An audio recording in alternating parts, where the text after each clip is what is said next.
Hello, everyone. My name is Zhu-Nowell. I'm artistic director of the Rockbund Art Museum in Shanghai, and was a guest curator for Asia Now in 2018, called the In Real Life platform. That was pre-pandemic. It was a different time.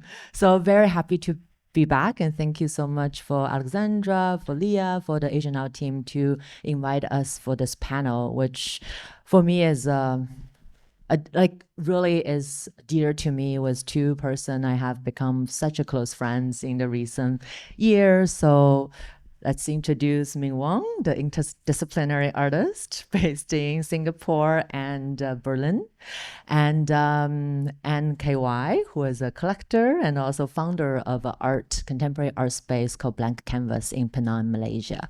So I think we're not going to do this moderation versus panelist kind of a format.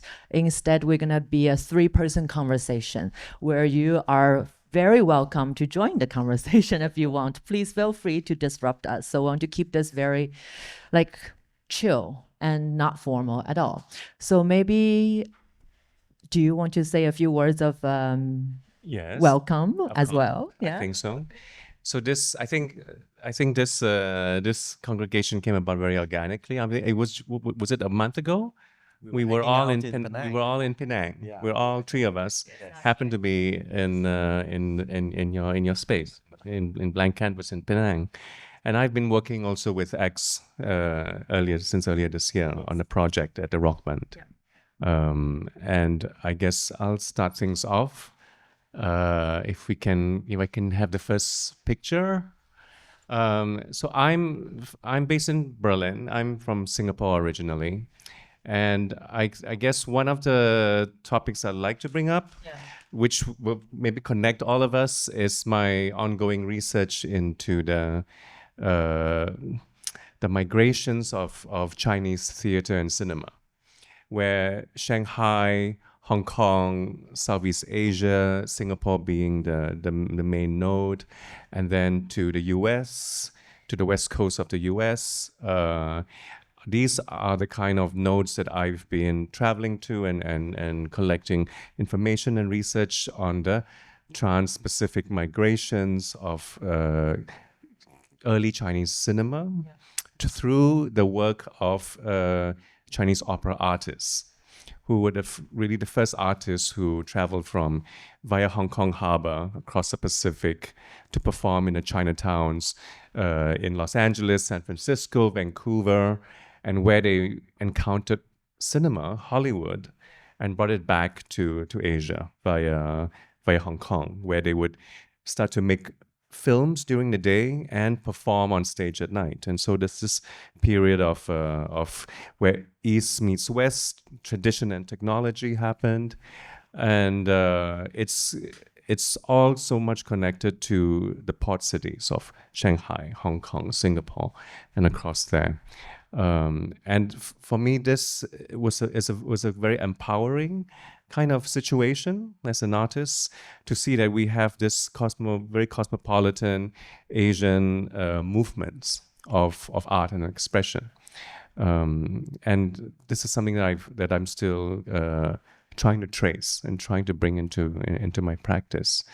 What you see here is a recent project I did in Singapore. It's at the back of the Singapore Art Museum. It's located right at the harbor of Singapore, which is why Singapore is what it is today. It's because of its position as one of the busiest port cities in the world, which is at the moment being decommissioned and being shifted to a less populated western end of the island. And so it's going through this gentrification process in this area, and Singapore Art Museum's new location is there. I created a rendition of a traditional itinerant Chinese theater stage, which is made of wood, bamboo, which is created by craftsmen within a day or two for festivals, and then they are taken down and then they move to the next spot. And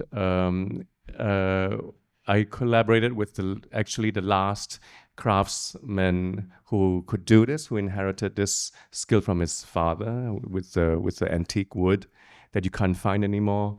Except that I changed some of the materials to light boxes, to mirror reflective surfaces, so that during the day, as a kind of mirror spaceship, it blends with its surroundings and disappears, but only wakes up at dusk, as what the Chinese theater stage used to do back in the day. But it's a kind of contemporary take on the traditional Chinese theater, the role it plays in society. It's a symphony of light, color, moving images that are drawn from my collection of Chinese opera cinema that I've been collecting. Let me show the next slide. To jump to Shanghai. So this we set up in March in Shanghai. Was it March? And in this work, what you see are panels of a science fiction Chinese opera scenography that I've designed, which was my contribution to a collaboration with X and your team for a year's worth of projects in what we call the auditorium, which we'll talk more about. But what happens is that these designs for an imagined science fiction Chinese opera from the 50s, 60s are drawn from ancient Buddhist cave paintings, depictions of the cosmos, with elements of Chinese garden design and Eastern Bloc early science fiction movies from the 50s. And these elements for the rendition in Shanghai, they are actually configurable, movable in the space. And so every month, I think almost every month, they are shifted in the space to accommodate different events, projects. This will run till early next year, and for the finissage, we are in discussion of creating some form of an opera. Yes. Some form of an opera. Maybe I'll stop there. I can continue as we progress. Yeah. No, I was just reflecting about our conversation, and I was just thinking, how should I start? Maybe on a personal level, I first saw Ming Wong's work in Art Basel, Hong Kong. In fact, it was called Hong Kong Art Fair at that time. You were showing your cinema series. And, I've lived in Malaysia, then I left for many years, and things that were so familiar to me, I didn't even realize was an art form. I used to go to these cinemas with my grandfather when I was young, in all these buildings, but they're all gone now. And for me to actually see the artwork, I think you had like 50 of them, all these theaters of Southeast Asia. Malaysia at the time, Malaysia. And for me, it was like, well, it was very memory, but it was so beautiful, but it also made me miss the time of that time. So this was the first time I heard the artist's name, Ming Wong. Then, of course, we became friends. But also this theater, this theater is like how I grew up in a Chinese temple, and every year I would see this theater put up. I never thought of it as an art form. And I think that's kind of really interesting what you're creating. You're kind of, I guess, taking things that are so part of our lives, but then kind of twisting it to show its artistic process, which is wonderful, right? I've seen this work since its USCCA in Beijing, actually, the first iteration of it. So, and I've seen 3 iterations of this in Rockbund in Shanghai. So it's really just kind of like reflecting. I met you through Yu Yang in Singapore. I mean, and I think this connections that we have with each other is really true how I think the Asia sort of network is moving. We meet each other in biennales, through other Asian artists in Singapore and all that. And of course, all this culminated when you all came to Penang on the 7th Month Festival. So the 7th Month Festival in Asia is super important to us. It's also where theater really happens and all this. It was a special few nights that we had, So thank you for including me on this conversation. And I'm glad Blank Canvas can be part of this conversation. Just a quick note on Blank Canvas. So I started Blank Canvas as a sort of contemporary art space in Penang. Because when I went back during COVID, I realized that my hometown didn't have a contemporary art space. So I decided to start one. And the idea is to invite artists, curators, collaborators to come and spend time with us, create exhibitions. And you guys have come. I mean, I think you've been one of the artists who's visited us the most. I kid that you have a Ming Wong room now in my home, you know. And we have met in so many cities this year. 7 cities. 7 cities around the world. But we also met, I think, first time properly in Shanghai.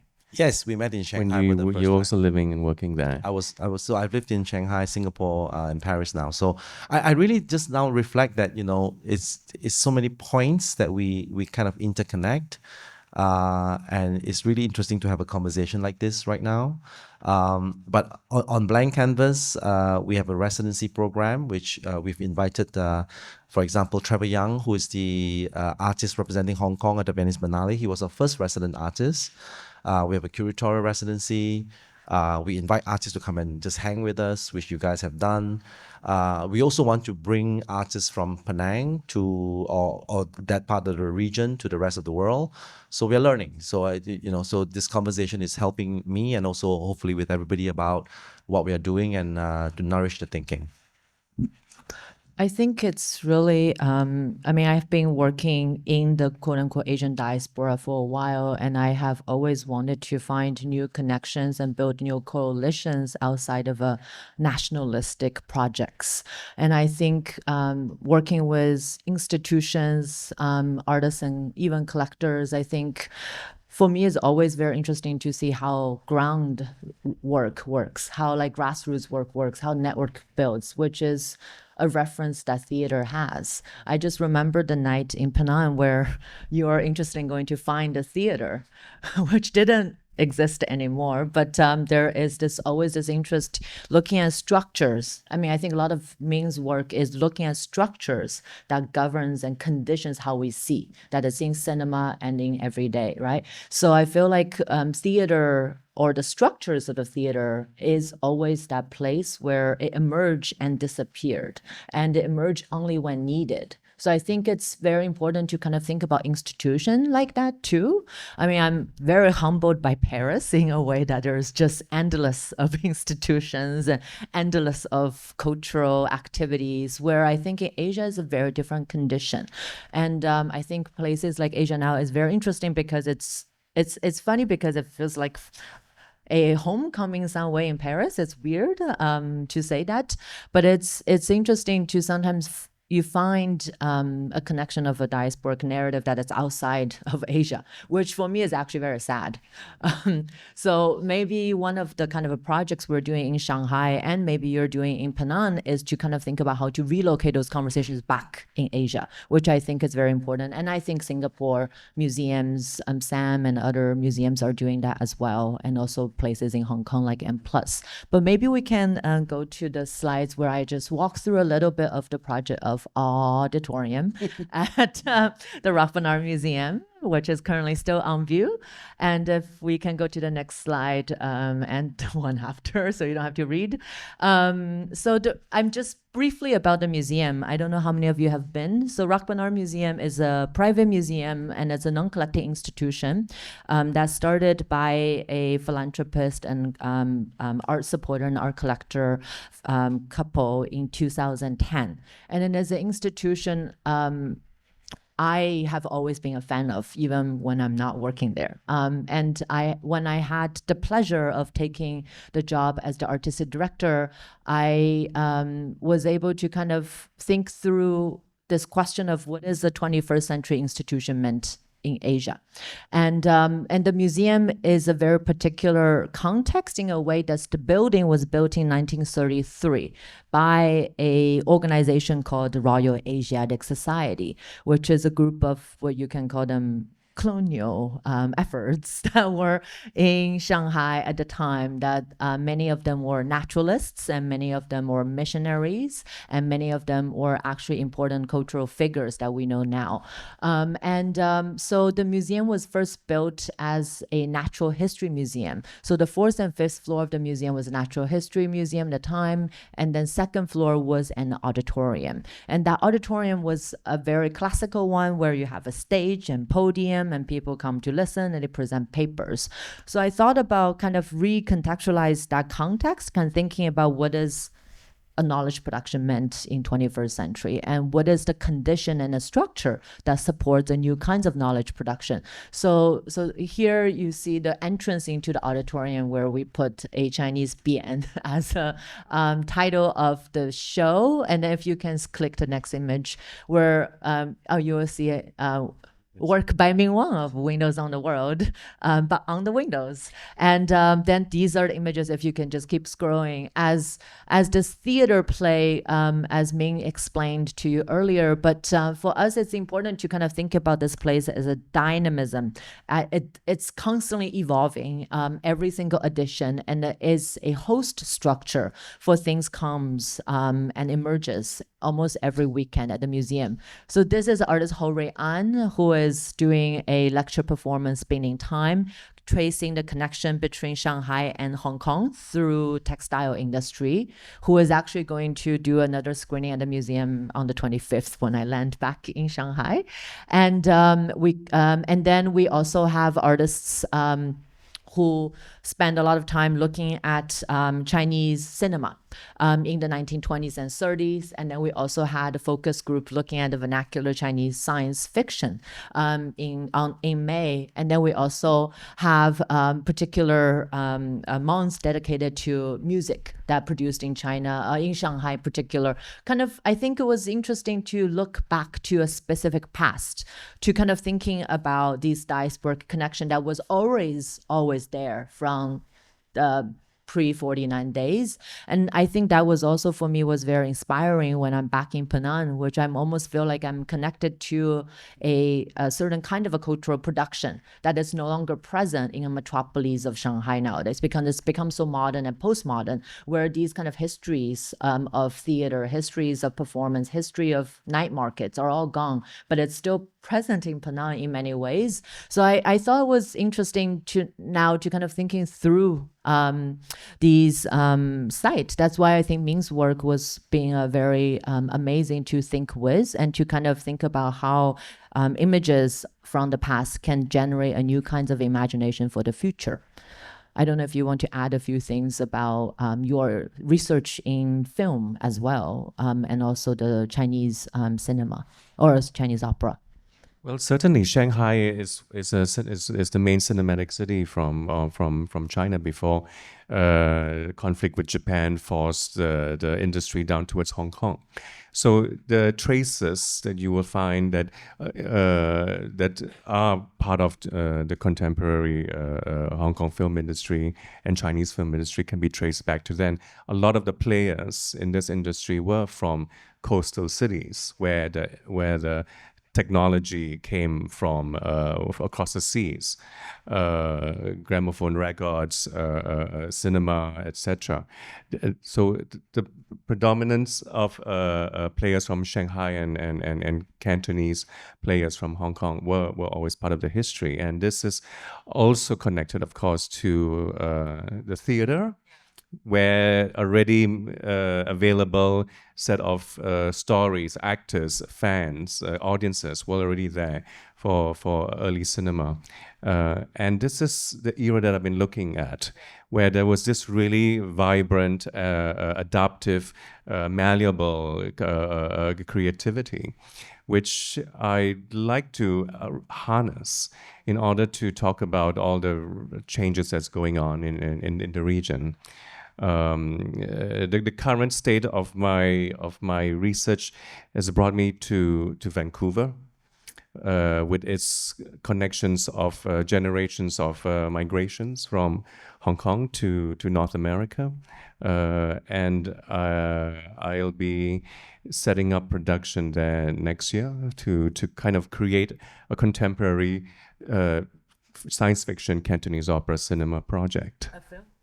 Film, performance, opera, what do you runway, runway. We talked about runway. I was just thinking a little bit about, you guys were talking about the art practices and things. I think is so relevant, and I was just reflecting on my own stories, and I think in a sense, what I meant to say is my grandfather came from Guangzhou, but then he first landed in Hong Kong. Then he ended up in Malaysia.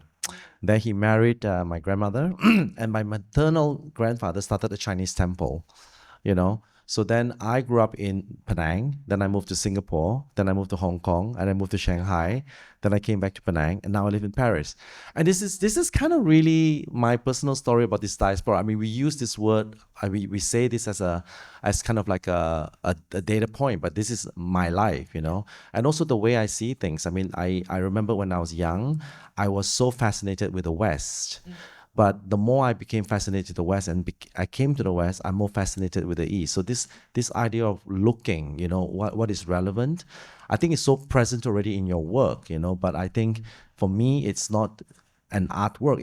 It's my life. It represents how I see things as well as a being, So I just thought I want to contribute to what you guys are saying in terms of this theories as actually reflected in actual life lived, I want to throw something to that as well, which is how one positions oneself against how other people try to fit you in a box, and it relates to this idea of borders of nationality, for example. So within that research that I've been doing, also therein includes a kind of resistance against conformism, because the theater, cinema from the South, from Cantonese, has been suppressed regularly in history. There's this north-south divide, and throw into that makes also this question about gender, how the fluidity of this that has already been present for millennia, and epitomized through theater. And especially through theater from the South, where you have men playing women, women playing men, and that becomes part of the accepted norms, which is being undone today. And so these are some of the things that I also throw into the mix. That this is why I'm curious and insistent on unearthing some of these things from the past. I think it's always, for me, it was always about what is the kind of framework, or what is the paragon, the kind of the frame that you're using to understand a thing. So if you're taking the kind of the 20th century nationalistic kind of a view, which is a rather new kind of a perspective, out of the way, and kind of focus on the individual experience, which I think I see a lot of artists are doing that now, and in a really good way. And a lot of these are marginalized narratives that you won't find in grand narratives, and these diverse point of views, and these, I had a project in Jamaica a couple of years ago looking at the Chinese and Black diaspora connections, looking at these indentured laborship were replaced, slave trade. So like there has always been we're kind of living in the aftermath of colonialism. In a way, I think Shanghai, people always come to the museums like, oh, I did not know Shanghai has this history. I was like, yeah, of course.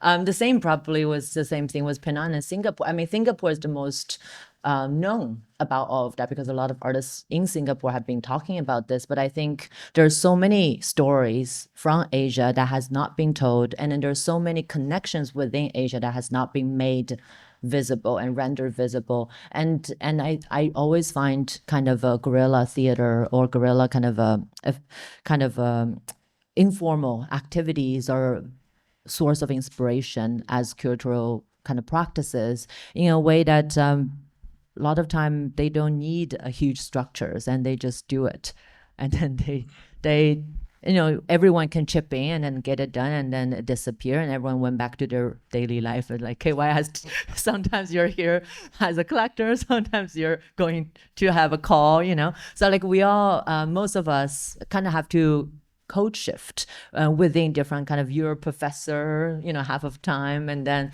moving into more kind of a less professional kind of a professor forms as well. So I think I'm very curious how do you feel now in terms of practice in a way that once we found that liberty, is there a form of kind of a structure that you find that we actually need, or we should actually let it to be more free? Sorry, this is improvising now, but I'm very curious because these are questions I have been having conversation with a lot of artists about that kind of fragility and the fugitive versus the stability, which I think the current political context doesn't offer us.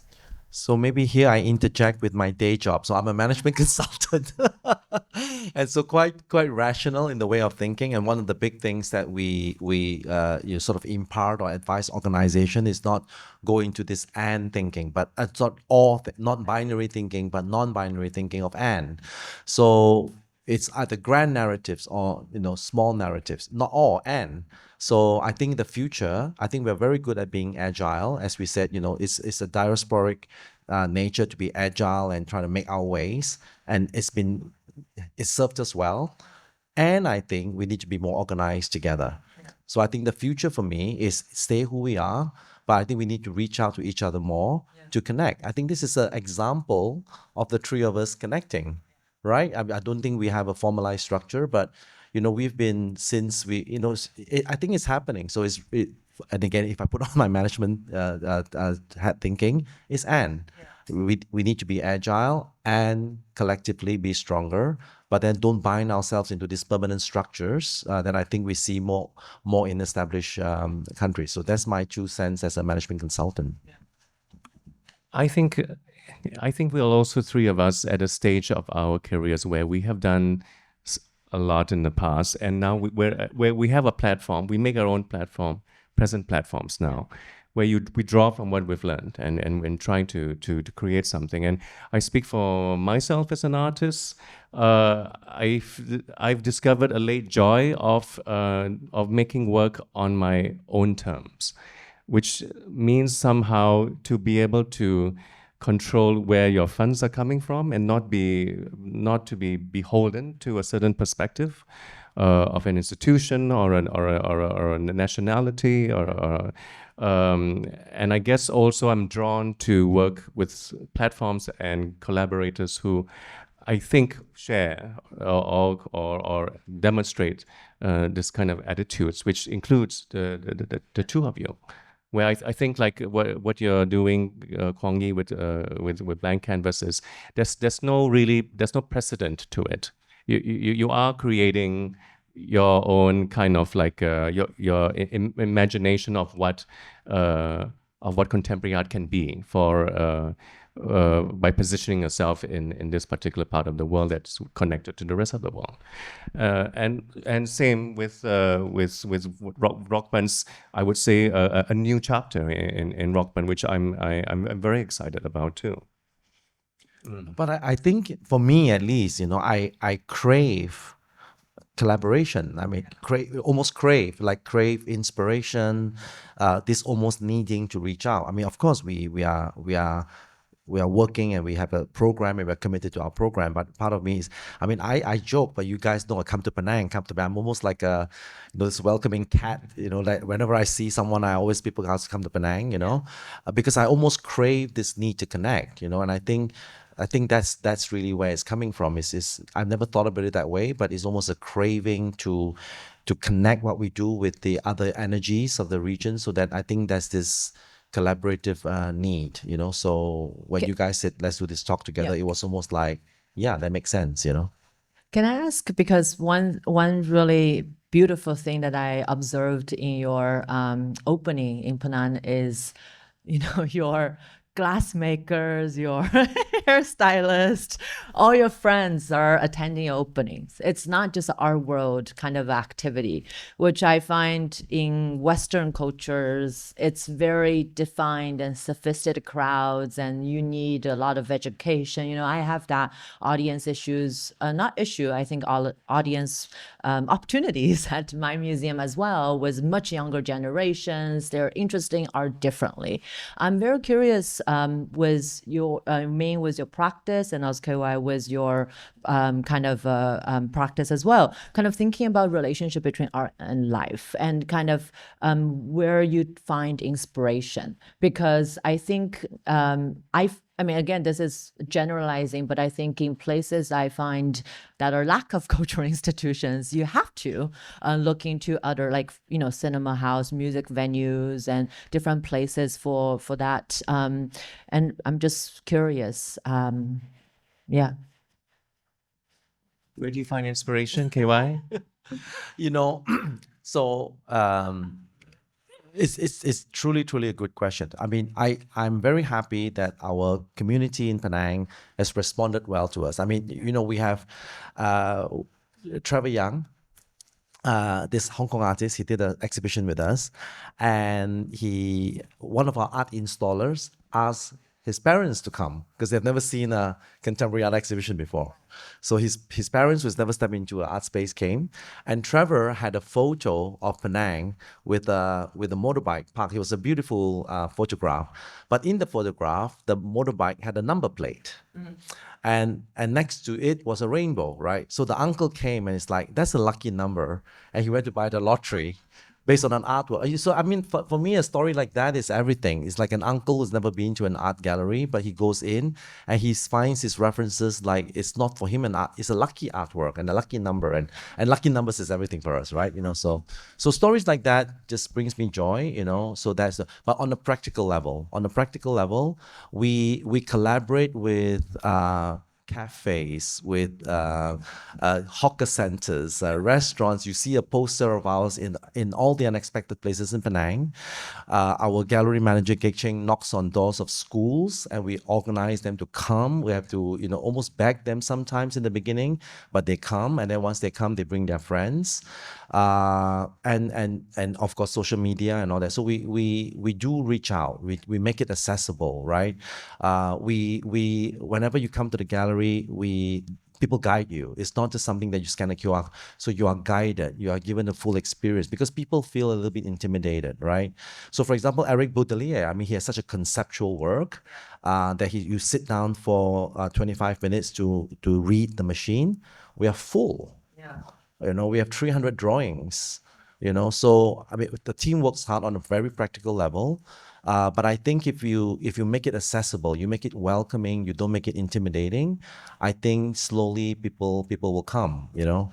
And of course, we put our information in unexpected places. You go to a hawker center in Penang, you see a poster for the exhibition. I think that's really our effort.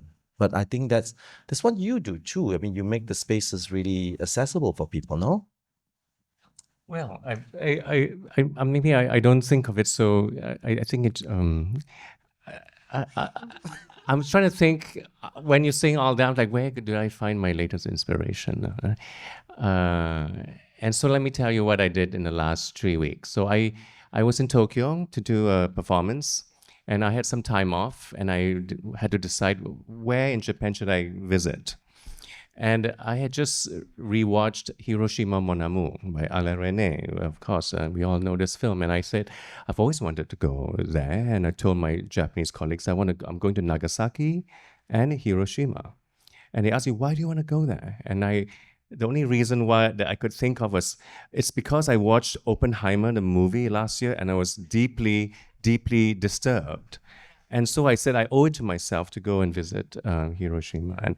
And guess what? A week later, there's an announcement that the victims of the atomic bomb community are proposed for the Nobel Peace Prize. And then this morning, I find myself at the Musée d'Art Moderne, where the Atomic Age exhibition has just opened a week ago, and I'd seen some works in the museum that I had seen in Hiroshima as well. And on a personal level, I bought a poster of Hiroshima Mon Amour from a specialist dealer here in Paris, a very rare poster from 1953. And I think this is becoming a project soon, and I didn't make this connections. It's somehow just. But film has always been your guiding post in some ways, no? You're really a film lover. And was, yeah. yeah, it was. It has been my first point of Love. contact with arts and total art. Yeah. Singapore was the nexus of cinema in Southeast Asia in the 50s, 60s, and it connects to, of course, the film industries in Hong Kong, in Shanghai, and to Hollywood, and theater connects all of that too. But I want to add, I mean, I think maybe you do it so much you're not aware of it. You are a true connector of the region. I mean, if I count the number of people that I've got to know through you, I mean, it's our next exhibition, Yu Zhen Ta, is because of you. I mean, I remember, you said, oh, blank canvas, Penang, durian, talk together. And we talked together, and now we're doing an exhibition together. I think you do it so naturally. The last time when you came from Penang, you brought Uta, the curator, because you thought that would be. I think you do it so naturally to connect people and welcome people, and your generosity that I don't think you even brand it as that, but you truly are. I mean, I genuinely. I'm just a mama-san. I like to, bring people together. I think that's one. That is accessibility. Yeah. That's the spirit of not making it precious. Oh, I'm a particular artist. I can only hang out with particular, no, but I think that generosity of mama-sanness, if you can call that, is the way you make things so accessible for everyone. And that's also going back to theater operation. I think that's also, I mean, I find it's interesting because a lot of theater plays were also spiritual places. And I would actually be curious to talk about kind of, I mean, there's a lot of people say, okay, museum now or nightclubs, museum now or temple, right? The 20th century museum was temple, and the 21st museum is a nightclub. I don't know, question mark. I don't think it is. I actually think shouldn't be, but maybe it's a theater in a way that it's not a traditional sense of opera theater, but it's a street theater where it's a combination of a temple and also theater. And Mama Song is very important in a sense that you have to constantly get herd the turtles, not turtles, herd. You make the theater. You bring the theater with you. You make it unfold where you are and with who you can gather. I think this is also because you don't have we can't depend on structures and things that are pre-set up. I think there's a joy in a queer joy in putting all that away and discovering an exciting new spot, and transforming it into a social space. Is that your definition of Chinese theater, if you could put one? Chinese theater, if you look at the Chinese opera, it doesn't exist in isolation. It's always part of a village festival that's supported by the village temple. So it's part of a huge social activity, and people are free to come in and out of the theater. There's fireworks going on. People are going into the temple. There's kids running around. There's a market. There's a food and all at the same time. The actors on stage, they don't perform a kind of the same show every night. They improvise. Yeah. What show are we doing today? All right, and they just improvise. They have secret hand signals to the musicians. They can incorporate gossip news of the day into the arias. They can interrupt halfway to the aria, sing about the latest gossip, and then go back to the opera. There's this sense of what do you call it?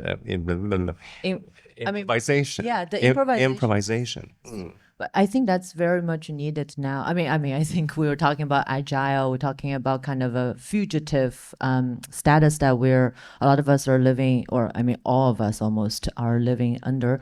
And I think improvisation is something we have to learn. I think a lot of people forgot about how to be present. And without being present, you can improvise with time. So I'm curious, No, for me, actually, again, so again, putting on my rational work management consultant hat. So I coach executives around the world. That's what I do. And I always say leadership is being on stage. When you're a leader, you're working with a team, everybody's watching you. You are on stage, and actually, interestingly, a lot of people in the corporate world are watching this political drama, like the ancient, no, the Chinese costume drama of the emperors, because it's so much like office politics today. Yes. So I think that's this idea that the work world, the theater of the office politics, the dynamics is really theater. I think leaders are actors in an organization. So again, I find this conversation, I never thought of it that way, but I constantly use this word. If you're a leader, you are on stage all the time, because people are watching every one of your actions, and the audiences are responding to your behavior, so that's that. But also on what you described in terms of silent cinema, I mean, again, I think I grew up, I have each of my grandfather had 2 wives and then multiple mistresses.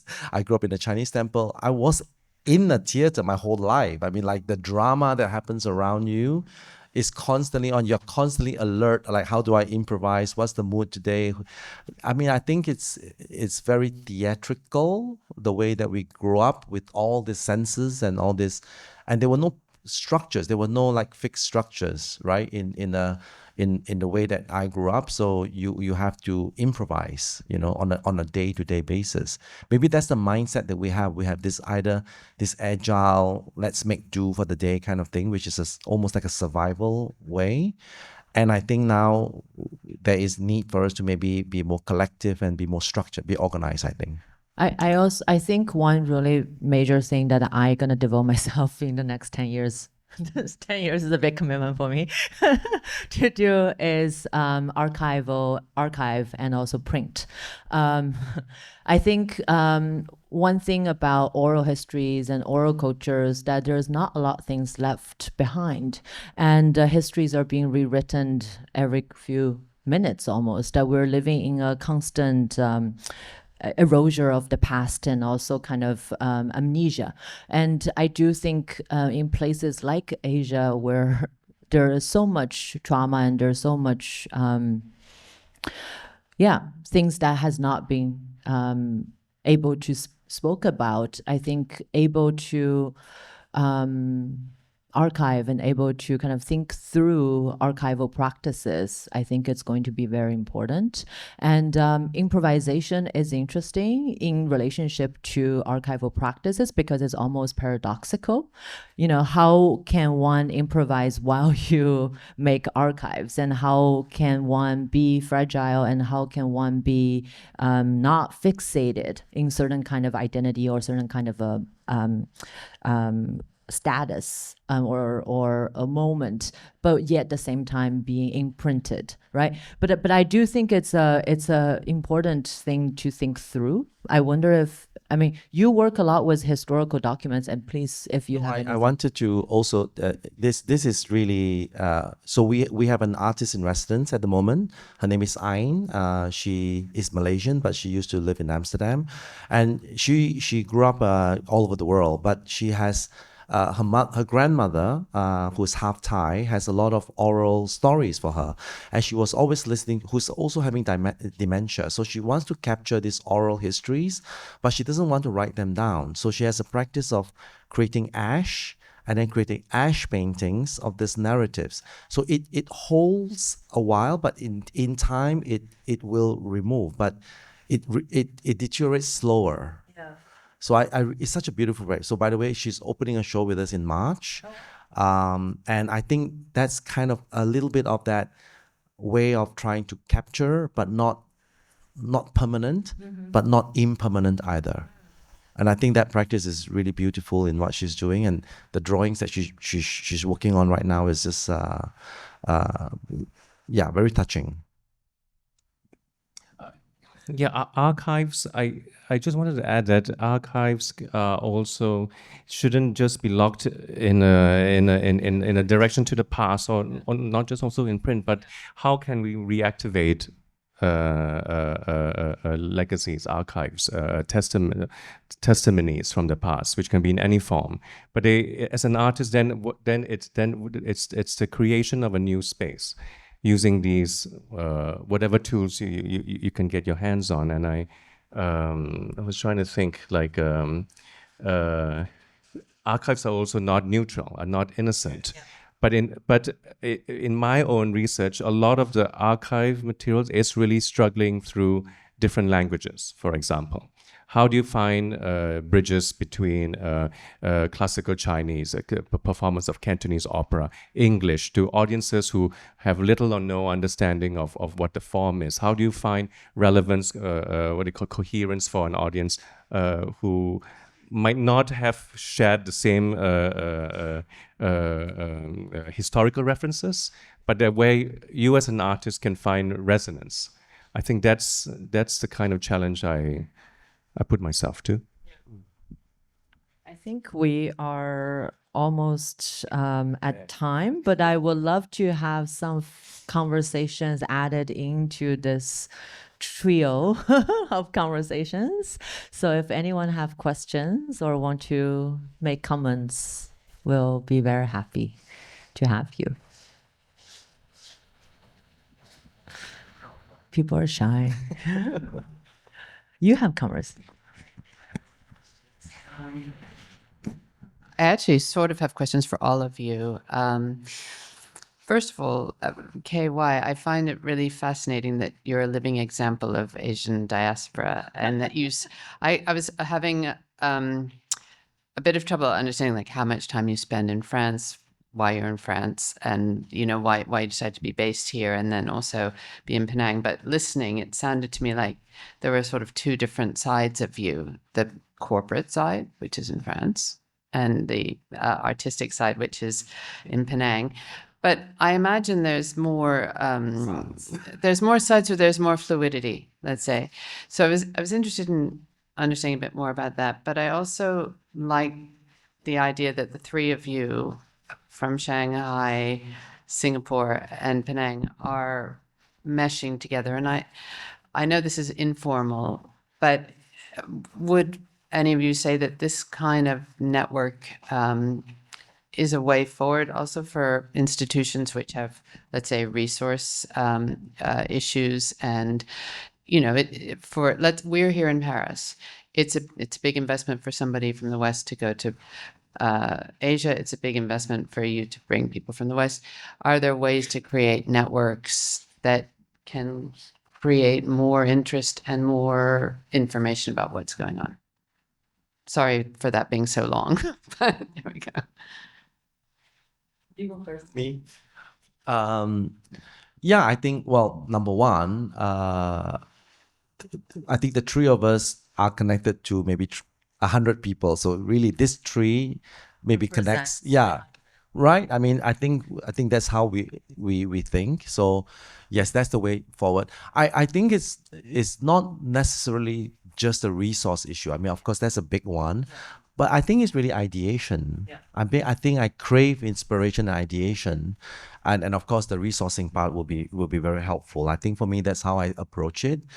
In terms of this fluidity, I think, yeah, it's this way of not thinking in binary code, like a fluidity in the way I spend my time. And I think all of us have multi-facets way of thinking, and it changes with age as well. So yeah, that's sort of my response. I don't know anything else to add. I respond with an image. Shall I? The other thing I did while I've been in Paris the last days is I skipped all the gallery dinners and I went to Bastille Opera to watch Madama Butterfly by Robert Wilson. And in this production, it's a very pared down, very minimalist production, abstract almost. And then I realized, wait a minute, we're back to Nagasaki in this story. Of course, it's ancient Japan and Imperial America meeting. And the most striking thing of the production was the use of the figure of the sun, who doesn't say anything, but he moves around the stage as a kind of symbol. They casted a very skinny, very skeletal, long-limbed youth boy to play the sun, and almost became a kind of a symbol of the legacies of the meeting of these two worlds, but also fragile, also a legacy of the story of Nagasaki. And I'm projecting, of course, but also a kind of abstract space where you can project hope, despair, resignation, joy, whatever you want to. Does that answer the question? I don't know. But I think it's really about being a bridge. I think we all are. We all have this responsibility. I love there's a sun on top of you when you're talking about the image of the sun, or maybe the moon. But one big thing, because still living between New York and Shanghai, and over a year and a half, when I'm in Shanghai, the biggest thing I kind of feel, and I still doing everything I can to change that, is the lack of discourse. And that is something why conversation matters to me more than ever. That's why I grab people and bring everyone to have a conversation. Discourse is important, and discourse is about a group of people having conversation, moving forward together. So whatever we can do to kind of think about knowledge production, it's not about accumulation, but rather about collectively moving forward together. I think that is important. So, going back to auditorium, it's trying to represent a new form of knowledge production where it's a collective together having conversation and moving forward, or perhaps backwards as well, because it's a circular motion.